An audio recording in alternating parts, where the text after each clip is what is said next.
Kaitlyn, thank you so much for taking the time to talk today. I really do appreciate it. As I was looking you up and listening to some podcasts that you've been on, doing some research, I realized very quickly that you are intimidatingly smart, and you're going to have to put up with me as I ask you questions. No, seriously, I was like listening to you talk about being on the debate team and all of that, and I'm like, oh my gosh, I love one of the things that I immediately was fascinated by about you was how much of a passion you really genuinely do have for understanding both sides of an issue. I thought that was and I think something that is just so sorely lacking. Thank you for noticing that. That's so kind. Yeah, well, I do what I can. So I'm curious, like as I listened to one podcast that you're on in particular, it sounded as though you really see that time on the debate team. It seems like that really set the direction for sort of where you're at now. Mm-hmm. For those people who are watching, I'd love to hear you talk a little bit about sort of what happened during that time of your life and how that led up to kind of where you're at now. Yeah, thank you for asking that. I love talking about that. Not everyone has heard that. So I went to Liberty University from 2012 to 2016. So that brings a lot of connotations to most people's minds. And I was there at a really weird time because when I started, it hadn't gotten quite into the 2016 election yet. And so the school was just in a different place. By the time I ended, it was in a really, really different place.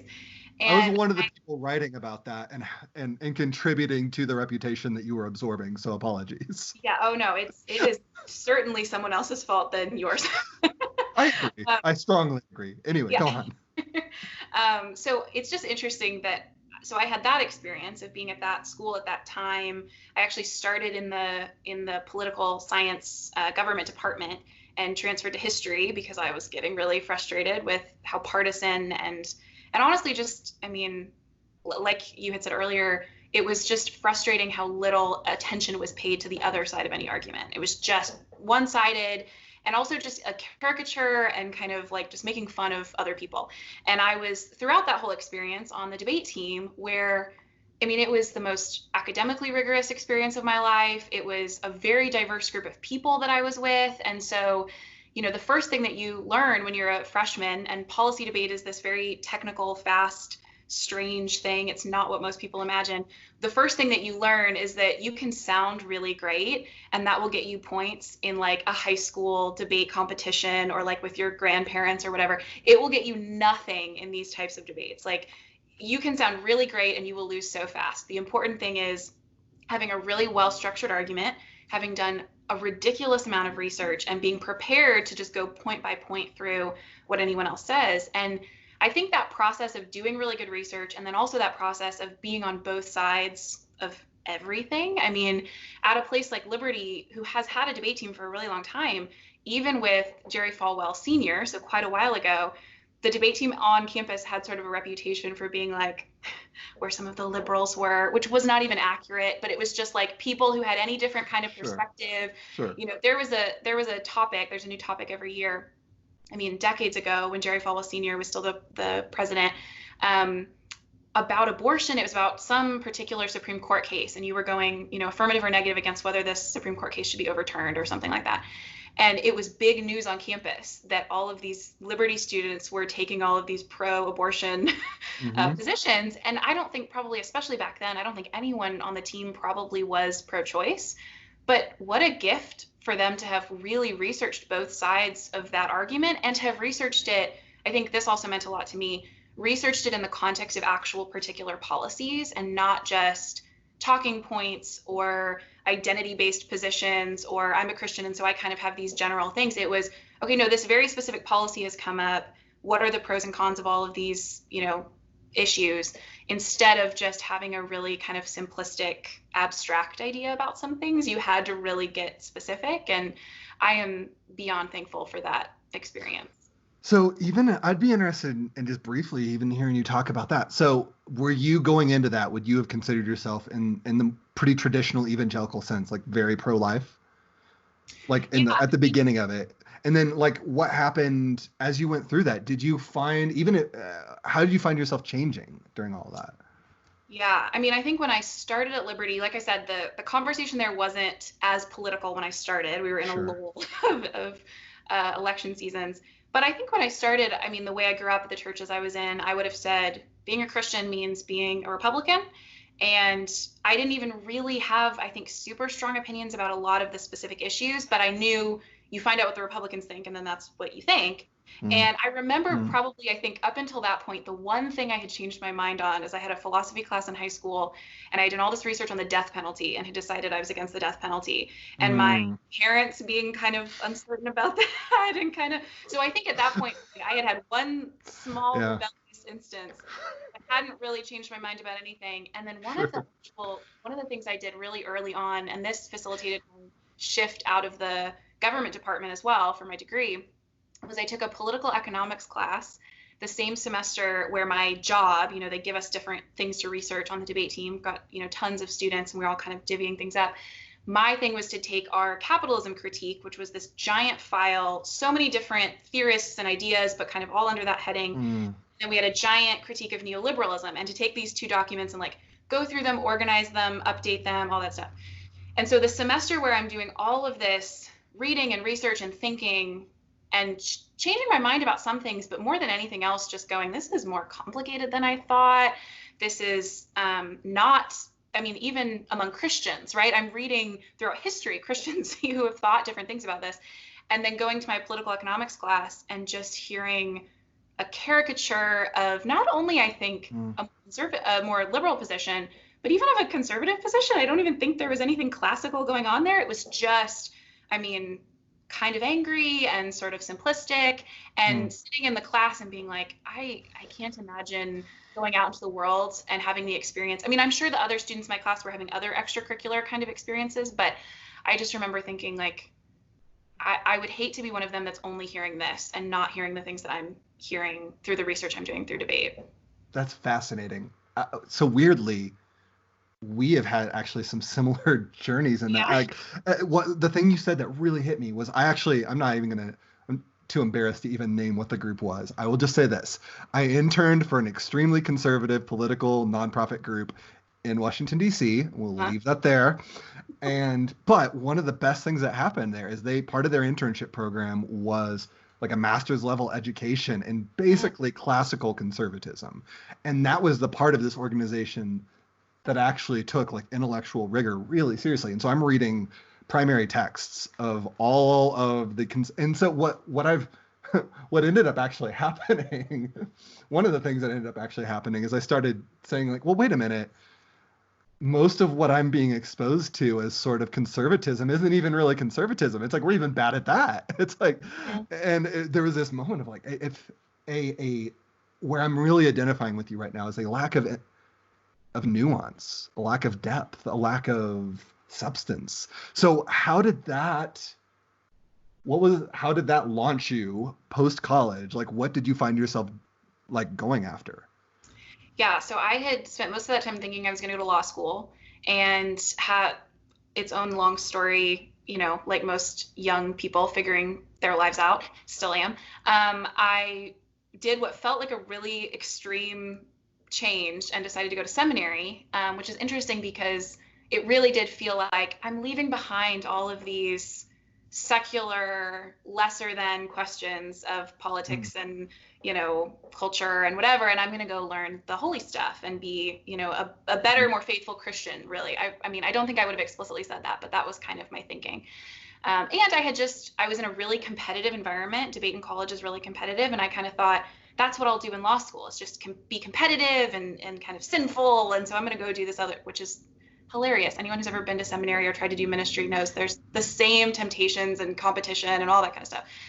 But I got to seminary and pretty quickly was trying to get some writing jobs. And one of the few things that I had any kind of background in to write about was about politics. And so I started writing a little bit about faith and politics, and still kind of thought like, I won't do this. Like, this won't be my thing that I do. And then I had a friend who invited me. She was working with the Texas Baptists, which I was not super excited about when I heard of this. She invited me to this conference they were doing on faith and politics. And I thought, okay, so she's inviting me to a conversation about abortion and gay marriage, and that's what it's going to be. But she was a friend of mine, and I thought this will be really great. It was in Austin, so it was pretty close to me. And I go to this conference, and there were workshops on foster care, on advocating local ordinances to put restrictions on payday loan places. There was like a whole section of workshops on race in different parts of Texas and how to have conversations about racism and police brutality. And I was just like really surprised by how many different issues they cared about, the nuance that they were talking about them with. And the last person to speak at this conference was Dr. Vincent Baycoat, who's at Wheaton. And he gave a really just like basic introduction to Christians and political theology, public theology, just even the very idea that was new to me of this is an area of theology that you can study that integrates thinking about what it means to be human, what the world was intended to be, what our ultimate good and goal is. And all of that has political questions inherent in it. And so we should think about it that way. And I just remember sitting there and being like, that's what I want to do. Like, I didn't know that was the thing, but that's what I want to do. And so, I mean, basically since then, every opportunity I've had at the seminary, at my job at the church to write or think about political theology, I've taken, because it seems like it's not something that evangelicals spend a lot of time thinking about. We think about it very superficially in terms of like issues that we should advocate for, but in terms of a really robust, distinctly theological account first of just humans as political animals, what it means to have a common life together, it felt like in the circles I was in, that was not a conversation that was happening. And so I was like, okay, I'm not really getting this in some of my classes or even in my church and just the kind of normal life of the church and how we think about things. And so started just being like, where can I read things? What prof can I convince to like, let me study this? And just kind of kept doing that. Okay. So this is really fascinating because again, and I honestly didn't know a lot of this when we started. There's some weird similarities to kind of the path that we've taken in life. But I think one of the things that's a little bit different is that if I'm guessing, when were you at Liberty? Like what years? 2012 to 2016. Okay, yeah. So I was going to school 99 to 2004, and I very much inherited maybe like the mid era of the moral majority movement, maybe sort of the latter era of that. And so the path that I went on was, first of all, sort of a Christian worldview training that I had growing up, which was like, there's a Christian answer for everything. And there are secular ideas undercutting everything around. And it's like, you need to know what those ideas are, replace them with the Christian ideas and fight back. And then I kind of bailed on that, really got disillusioned with Christian involvement in politics altogether, kind of like, and then found myself in non-denominational evangelical churches that basically didn't want to talk about politics at all and were just like, let's just keep that over here because that's divisive. If I had to guess, and I could be wrong, so please tell me if I'm wrong, you are passionate about something that's distinctly different from those two movements. How? What are you advocating for as someone who's passionate about the inclusion of Christianity in politics that's different than those two things? Yeah, I'm so glad that you asked that. Because I think I grew up mostly in the second part of your description of churches that were like, we're not touching that with a 10-foot pole, post moral majority religious right. We've seen how like integrated our faith and our politics were, and that was bad. And so we separate them. But I also went to Liberty. So then had a couple of years of like being very involved in that, very integrated. I mean, we had not real chapel, we called it convocation, 3 times a week. And for a couple of years, I mean, every single time was a Fox News contributor, political commentator, and it was especially disorienting because we would sing worship songs for like 20 minutes and then this person would come out and talk. It's very weird.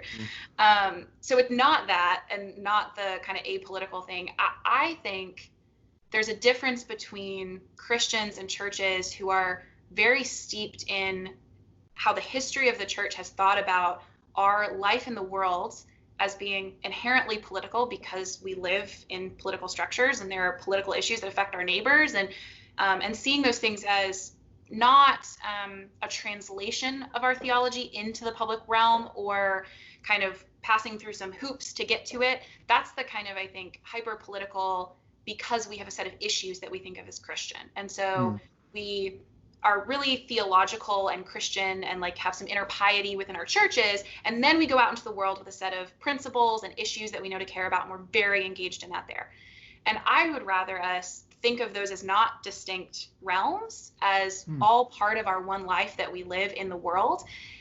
And then also on top of that, part of the issue with the really hyper-identification was actually, I think, not that it was too political, but that it was actually insufficiently political, and not that it was too theological, but that it was actually insufficiently theological, because to maintain this really strict Christian equals Republican, you actually have to still think of yourself as having these two separate parts, right? So even the most Republican Christian would say that it's not really possible for one party to contain every single thing that a Christian should be and do, right? They would just say this is the best one, and so we should do this one.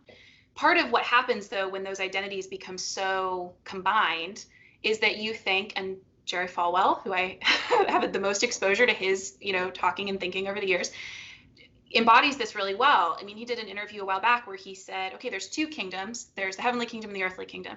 And in the heavenly kingdom, I love my neighbor and I, turn the other cheek. And then in the earthly kingdom, you do what's best for your country and you elect people that are going to fight for you and whatever. I'm, paraphrasing what he said. And I think that you're paraphrasing pretty well. Yeah.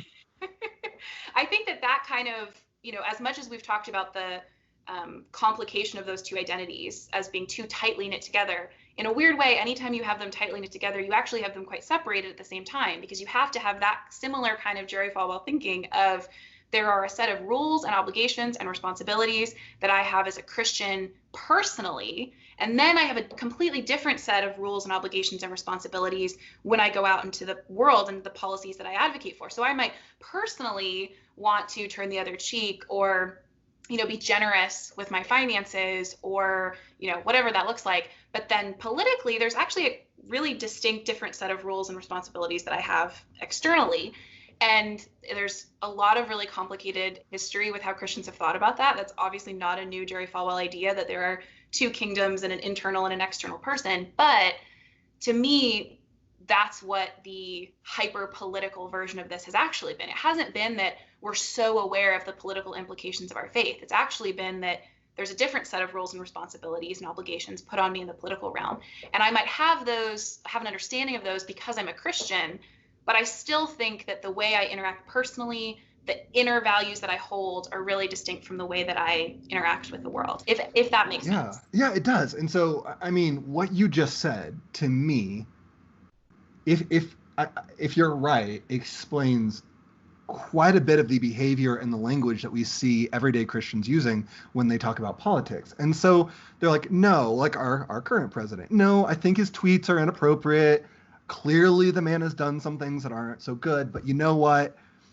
God used King David and he's the best we have. I mean, what, you would rather me have Hillary Clinton? You'd rather that? And it's like, and so there's this separation. My goodness. And like what you just said, pinned down one of like the core frustrations I have had, where I'm like, but that's not the Bible. Like the Bible doesn't say that. Yeah. So I believe that. I would like to hear from you. Why is that approach, sort of this dichotomous split person, you're a spiritual person and a political person, why is that wrong thinking for a Christian? Yeah. I mean, so I want to distinguish that from the idea that there really are, right? I have a different responsibility to someone in my family, someone in my church, someone that I, have some interpersonal relationship with than I do to my government, right? They can ask things of me, right? There are different sets of responsibilities to different groups of people, for sure. But I do think we tend to have, not even just with politics, I think culture and other things this applies to as well, where there's the inner kind of purity of my faith and my beliefs, and I might act that out with my church or my individual friends or family, but then there's the rest of the world, and I kind of go in as an unaffected outsider and can kind of poke and prod and meddle with culture or politics. It's kind of the frustration I have with evangelicals that talk about the media or the culture or the politics is like, that's an external reality and I can go and poke and prod it. And I am not a part of it and I'm not affected by it. And my poking and prodding doesn't affect me in any kind of way, which I think is wrong. So I think that's more generally something that we struggle with, is having a really sharp inner outer kind of divide. But I also think some of that just comes down to there is tension that we deal with when it comes to, for example, who do I vote for in this presidential election, when it seems like there are two bad options. what's the easiest way for me to deal with the cognitive dissonance that I feel between some values that I've had, instilled in me in the church about caring for my neighbor and about character and our leaders and those kinds of things. And then the political values that a lot of it is history and culture and the, way evangelicals have ended up in the place that we're at, that is really strong too. And so like the cognitive dissonance you have to feel between these two things, I think the best way most people end up dealing with that is thinking, okay, there's a different set of rules for the world than there is for me and my individual relationships. And it's really hard to be consistent all the time. And I just think as humans, we're bad at that. And the way that it's manifested itself with Christians, and especially, like I said, I think we discount quite frequently the power of our own history in shaping the way that we respond to things. And so it's not insignificant that evangelicals over time have ended up in the kind of alliance with the Republican Party that we have. And that's really strong, even if you as an individual person are learning all these things in church about, how to care for your neighbor and the responsibilities that you have as a Christian to interact in the world in a certain way. That your pastor could be really great, your Bible study teacher could be really great, but the history of where you are as an evangelical will still be strong on you. And so those tensions come up and you kind of have to find a way to deal with it. 100%. That's something I think about a lot, which is like, I think a lot of churches say, well, what we say on paper doesn't say that. And I'm like, no, you're right. But there's so much, as a product of very much sort of that core 90s evangelicalism, I was like, so much of what I absorbed wasn't exactly on paper. It was stuff you pick up over time. And I was like, that's just as much theology as the paper stuff, maybe even more so in some ways. So what are you advocating for then? I mean, well, you're writing a book. It's coming out soon. We'll talk more about that here in a second. But you care so deeply. You've made this your thing. So what are you wanting to see happen in church cultures, evangelical culture, whatever? Yeah, I love what you just said about the thing on the paper being less important than just the other things that you pick up, because that's really the heart of what I want to push people to think about is, okay, we have these theological positions and, maybe in the face of this particular political moment, I think most impulse for especially pastors who went to seminary, who tend to be nerdy and, like thinking a lot about the Bible, their response is, okay, let's have a Sunday school class and we'll go through for a few months. Here are some good like political theology principles. And I would love that. I would love to teach that. That's my jam. Like, but I don't know that has the long-term transformative potential, because as you said, there's the things on the paper and then there's the culture and the kind of ideas we're swimming in. And I don't think we will have as significant of an impact on those kind of underlying ideas, the the power of even just like pull yourself up by your bootstraps, you earn the thing. Like there's all of these like really powerful American Protestant evangelical kind of stories that you have a Sunday school class and you go through and you say, here are all the Bible verses that prove that being wealthy is maybe not good and you don't pull yourself up.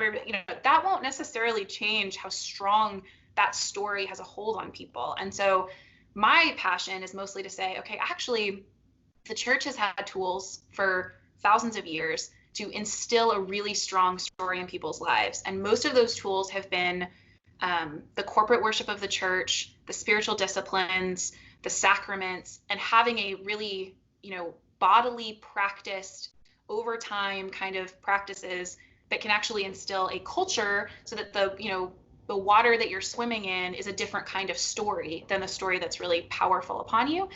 And that's why, the book that I wrote, I try and not be super prescriptive about here's how your church should respond. Do these things, do baptism this way, practice the Eucharist this way, whatever. Not only because I hope it's applicable in all sorts of different contexts that think about those things differently than I do, but also because I just think it will look different in different places.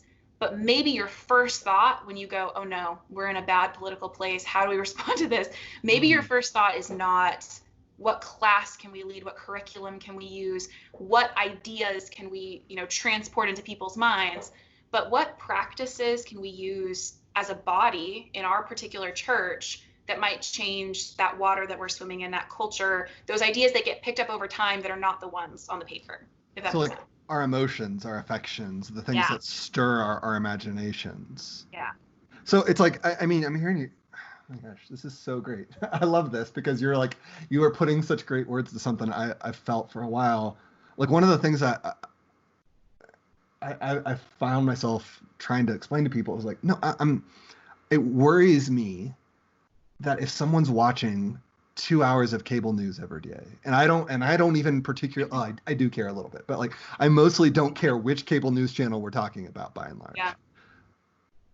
What that is going to do to stir your heart's affections and the things you care about and the way you think and everything is going to be so much more central than sitting in a sermon, no matter what that sermon's about, once a week. So what do we do then? Like as Christians, as people who are leaders in churches, as just your average person who's looking in, how does Christianity do better?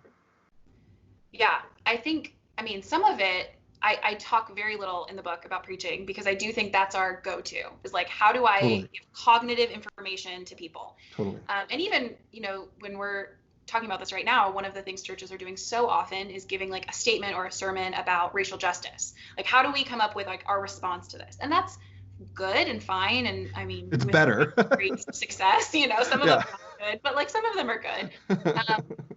But what would be much more powerful is, looking at the structure of your community and going, are there reasons why our community is mostly white? Or are there ways we talk about things? We had a conversation in my church a couple years ago. There was this kind of fad where you would have an assimilation pastor or an assimilation process. And a couple people in our church were just like, that language is terrible. We could put out a statement about how we're welcoming for all, but if you show up the first day and we go, here's our assimilation plan, like there are certain people that are not going to come back to our church after that. And I don't blame them. So I think it has more to do with, yes, think about how you say things in your sermons. I have heard really hurtful sermons that have pushed people away from churches. And really great ones that have stirred my affections because they presented a more affectively focused vision of what the kingdom could be. Instead of just information, it was a picture for like, what is our life supposed to be like? Here's this beautiful picture of it. But also things like really evaluating the music that we sing together, because those are the words that we think about more often than the ones in the sermon. One of the things I talk about in the book is how individual our language of sin is in most of the contemporary evangelical worship songs we use. And so are we over time just reinforcing this idea that the only kind of sin that matters is this individual sin that I need personal forgiveness from, instead of, corporate sin, generational sin, like those kinds of things. But also the way that we practice and think and talk about the sacraments. I spent a lot of time on that because I think they're really important, as they always have been. But really, do we think and talk about baptism as an introduction into a community of faith that will place obligations and responsibilities upon you to care for your community in a certain way? There's a really beautiful example. I forget what theologian, this is going to bother me, but I forget what theologian writes about this, but he talks about how his church gave a statement on race relations. This is the start to an article he wrote. And he goes, it wasn't a normal statement. We baptized a Black man in our church. That was a statement on race relations because suddenly this person, we have obligations to care about the things he cares about. We have obligations to fight for him when injustice comes. We have obligations. Are we talking about baptism in a way that is communal, in a way that recognizes that fostering our common life together takes work and puts responsibilities upon us? Are we thinking about baptism in a way that doesn't just reinforce your little nuclear family, and their responsibilities, but our whole communities? And then also with the Eucharist, like, are we really thinking about this as not only community building, but reminding us of something really important about how central it is to receive things and to not be so self-sufficient that we can provide our own spiritual and material lives ourselves. There's so many, I could keep talking about the Eucharist for a really long time, but just, are we thinking about those kinds of practices in our church, and not just how we explain them, because that would revert back to the kind of, here's the information, but how we do them. I've been to a lot of evangelical churches in my life where communion is you walk over to a very dimly lit corner and you have your own little personal experience with God, and then you come back to your seat.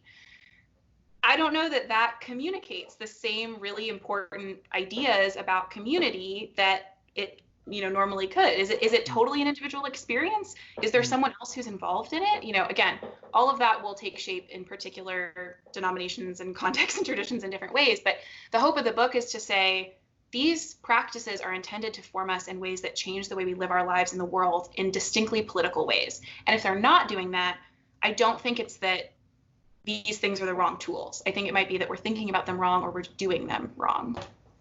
I mean, not attempting to put words in your mouth here, but as you said that, the thing that I thought was like, it's not, it's a,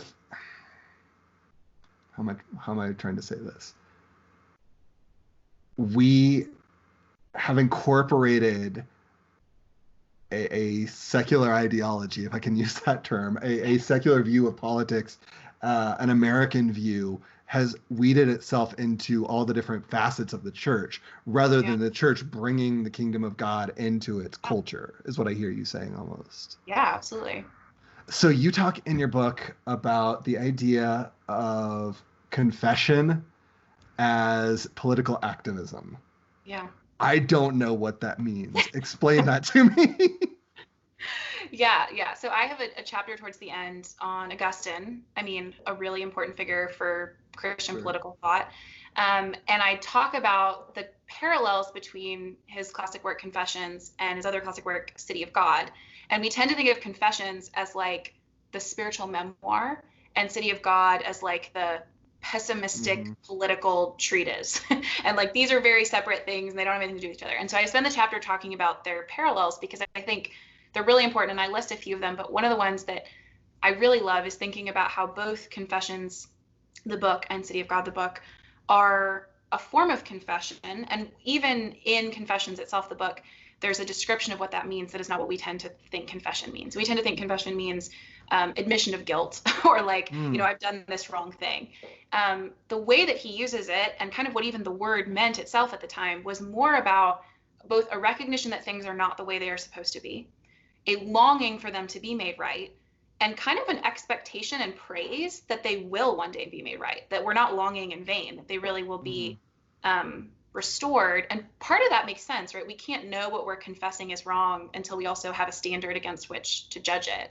I don't know that I've sinned until I know what it means that humans should actually live, and I haven't met that. My world, I know, is broken because I have a picture in scripture of what it should be that it's not.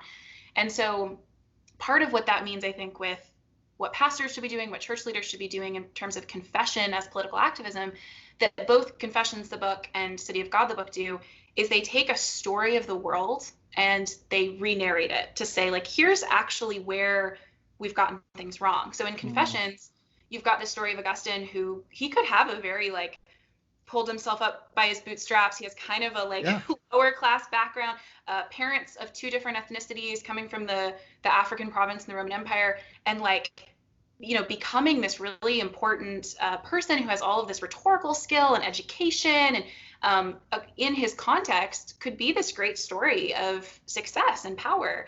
And Confessions retells the story of his life as one of longing for something and never getting it, and actually chasing the wrong things and having really sad, things happen because of his own sin. And his conversion happens, and it doesn't mean everything's great after that, but there's a different kind of culmination of what makes life good. Similarly, in City of God, you have, a description of the Roman Empire. The story that they tell themselves would be one of success and conquest and domination of other peoples. And, here's all of the stories and the mythology that supports and justifies us. And City of God goes through, in sometimes boring, meticulous nature, all of this history of the Roman Empire. And it's just like, your story that you've been telling about yourself is wrong. And the story that has constituted your identity is wrong. And so if you understood your own history better, you would understand why you are the way you are and some of your own real sins and pitfalls. And so I talk about confession in that way and say maybe part of the job, not the whole of the job, but part of the job of a pastor, a church leader, a spiritual advisor, is to help someone re-narrate their own life and the life of the community that they're in. So if a pastor on a Sunday morning or in a counseling session or in a Sunday school or whatever is able to help us look at the story that America has told of itself and flip it on its head and give, here's actually from a different perspective, a different story, or of your own life. Maybe the things that you thought were the most successful things are because you've adopted standards that the world gave you that are wrong. And maybe the things that you thought were real failures are actually not. And the same is true of our country. Maybe the greatest success stories are actually really heartbreaking, evil failures. And maybe some of the stories of people that we've lost are actually the real, in the light of eternity from the perspective that we don't yet have but can kind of grasp at, maybe things that seemed insignificant will have greater significance. And maybe we should start learning to see things that way now in order to have a different perspective on who we are, our identity, and how we should live. Right. Because like, okay, great. What does blessed are the poor in spirit mean? You know, it's like, great. Do we actually, in any significant way, have we created a narrative of that in our churches where we know what it means to say, blessed are the poor in spirit, and where we believe that? It's like, and mean it. I've been reading the Beatitudes and like diving deep into those for years, and I still find them alienating. Because I'm like, do I believe that the poor in spirit are blessed? Not really. Do I believe the meek inherit the earth? I don't know. Yeah. It's that better story. What are some practical ways? I mean, you've kind of talked about the Eucharist. What are some other ways that you would love to see churches actively telling a better story? Yeah.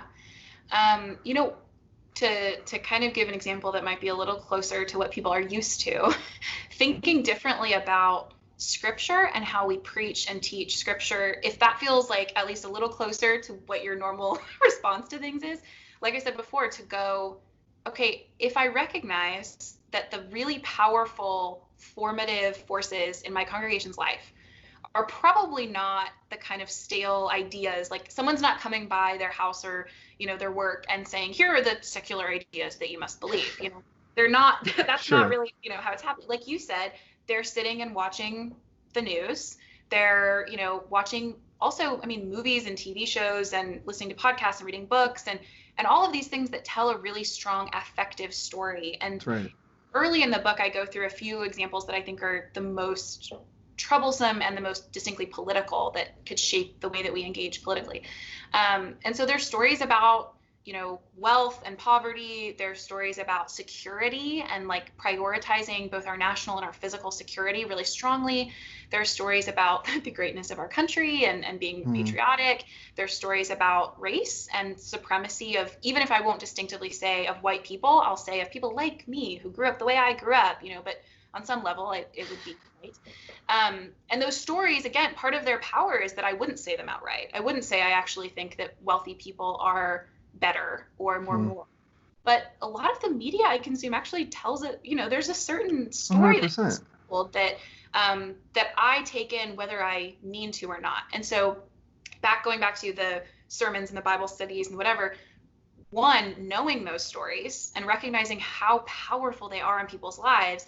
And then secondly, not assuming that a string of Bible verses will undo them, but going, how do I paint a picture that draws on emotion, that draws on storytelling, and also, this is something really important to me, that draws on the whole counsel of Scripture. That doesn't, I think part of the problem is if it's fully up to your own discretion, if you ever touch even a spattering of the whole of Scripture throughout a few years of preaching, it's kind of a problem, because you won't run into passages that discomfort your political preferences or those of your congregation. So how do you find, and I don't go to a church that uses a lectionary, for example, but how do you find some way that's contextual to your tradition that could make sure that you're at some point talking about James or Luke or whatever about, when it comes to any one of the prophets. Yes. Or, Revelation in a way that isn't just focused on the end time stuff, that focuses on what that actually says to churches struggling with political idolatry. I was going to say, I've seen some churches speak a lot on the book of Revelation. So there's a certain way I would prefer that to be done, but yeah. Yeah, but just that forces you to deal with different things. And then I really do think being attuned to those kinds of stories and being aware of the way they function means that you can maybe respond to those things in a different kind of way. And also, honestly, I work at a church. I don't preach on Sunday mornings. So I'm not always thinking of just really kind of like the most obvious, forward-facing ways. I'm thinking of a pastor who someone comes to them, in their office and has some family crisis, or honestly, I've been thinking a lot lately about conspiracy theories. Some mom comes to a pastor and is like, my 16-year-old kid has been on YouTube for 12 hours a day, and he believes that Hillary Clinton's murdering children in her basement. What do I do? Responding to that in a way that is not just, okay, well, that's bad, I guess. Here are some like information about why that's false. But instead having enough emotional intelligence to deal with whatever big feelings that 16-year-old kid might be feeling that would make kind of identity stabilizing sort of like narrative. But also having the ability to go, okay, well, what's a better story I can paint for this kid or his parents, even in this one-on-one kind of individual thing? I mean, thinking about how you as a church, think about the sacraments, how you preach, et cetera, is good. But also just you as a leader having the resources to respond to people's like individual issues for the kid who goes, my parents watch Fox News for hours every day. Like, what kind of conversations can I have with them? Being able to just say, not, okay, here's some places they were wrong, or like drag them to church or, whatever, but to be able to say like, here's some tools for having a conversation with this other person that might draw out the fears and the desires and the loyalties that are being formed in them, and getting to the root of those things, not just the external stuff that we could kind of like give facts to respond to. Wow. That is so good. And also, not that long ago, I wrote a couple of articles about conspiracy theories. So, yep. Yeah, somehow a friend of mine is a editor over at Popular Mechanics, and so I've written 2 articles about conspiracy theories for them. And I didn't even realize as I was writing them how much overlap there would end up being to kind of more of what I do, which is this kind of God, faith, Jesus, church stuff, and realizing like, oh, it's the same. It's the storytelling. It really is so. It's what stories are we telling ourselves? Yeah. Are we telling ourselves a story in which the world is out of control, in which there's an enemy out to get us that we have to be really afraid of, where there's a conspiracy that if we're not careful of, it's going to get us? Yeah. Is that the story we're telling ourselves, or are we telling ourselves a story in which God is sovereign over all things and making all things new? And it's like, if we believed that story, how much better would people be sleeping at night? Yeah. Well, and I get concerned too that churches are telling like a little bit of that story, or there's like parts of our regular practice and worship in the church that have like something that might make someone long for that kind of story, but then we don't actually give the story. So we're priming some people to like have sort of a sense that maybe there's some other thing going on in the world, but then not giving like a robust version of that story. So of course, if you've been given the hunger for some, world explaining theory where you play a part in defeating evil, but your church has not actually given you that story, just the longing for it, then of course you're gonna, when you find that in a conspiracy theory, you're gonna be primed to accept it, So it's really good. So I have 2 final questions for you. The first one's a brand new thing I'm gonna try within this YouTube channel I'm doing. So you're my guinea pig. If this doesn't work, we'll just cut it all out. Why, if I may ask, why is God better than most people think? That is a good question. I'm not sure that this is getting at what you're asking, but the first thing that comes to my mind is, a few years ago, I wrote this article about the Jennifer Lawrence movie Mother. Have you seen this? Yeah. I've seen the movie, yeah. Okay. And Darren Aronofsky, who did that movie and then also did the Noah film. And I was really interested in his understanding of the Christian or Jewish God as creating something and then it getting out of control and then destroying it. And that kind of existing in both of those films.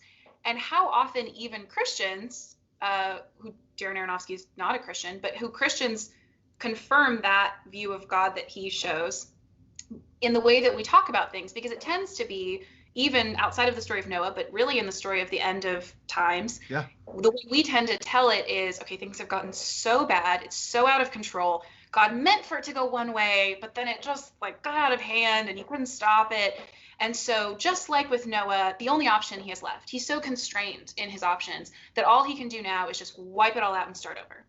And that tends to be how we think about, at least in the churches that I grew up in, a lot of the traditions, right?